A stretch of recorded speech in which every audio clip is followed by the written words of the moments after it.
साहेब, सुधाकर वडीलच्या भाजप प्रवेशावर खूप घोर दिसतो आहे. ते आपल्या समर्थकांसह त्या बघा, एक लक्षात घ्या, बावनकुळे असं म्हणतायत की त्यांच्या पक्ष प्रवेशाविषयी एक तुम्ही समजून घेतलं पाहिजे, ते आमच्या पक्षात नाही. जे आमच्या पक्षात नाही त्यांच्यावर ते आम्ही का मत व्यक्त करणार. मी मत व्यक्त करणार. आमच्या पक्षात ते होते, आमच्या पक्षातून त्यांना दूर केलं, एवढंच मी सांगू शकतो. ते आता त्यांच्याविषयी कुठल्या पक्षात काय निर्णय होतात हा विषय आमच्या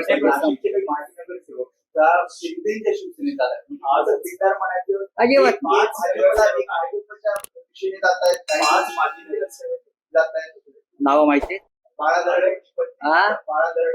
हे बघा, हे लक्षात घ्या तुम्ही, माझ्याकडे कोणती नावं नाही.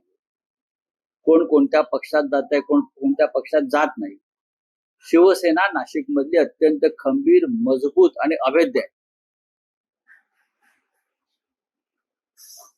काही कुठेही आता ज्यांना जायचं होतं ते गेले आणि ज्यांना पक्षातून दूर करायचं होतं त्यांना दूर केलं.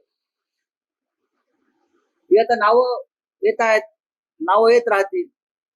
पुढल्या आठवड्यात मी नाशकात जाईल तेव्हा मला सत्य कळेल.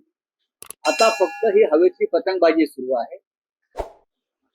पक्षाला अडचणीची ठरणारी ज्या माणसं होती त्यांच्यापासून त्यांना पक्षानं दूर केलं, एवढंच मला माहिती.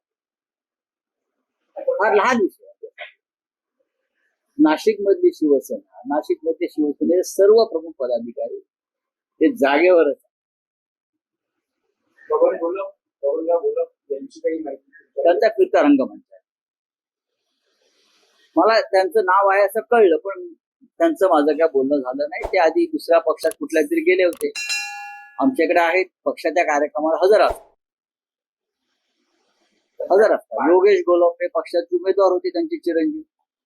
त्यांच्यासाठी ती जागा आम्ही संघर्ष करून मिळवली. ते उत्तम प्रकारे निवडणूक लढले. त्यांची प्रकृती सध्या बरी नाही, त्याच्यामुळे ते सक्रिय नाही. पण काही कारण सांगितली, जाताना काही कारण सांगितली, काही पण काही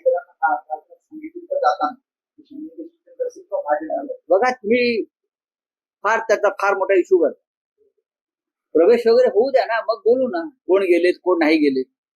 तुम्ही जी नावं घेतायत त्या सगळ्यांशी माझं सकाळीच चर्चा झाली. स्वतः त्यांनी मला फोन दिला की आमची नावं येत आहेत, आम्ही पक्षाबरोबर येत आहे. असंख्य नाव जी तुम्ही मगाशी घेत होता त्याविषयी मी म्हणतो.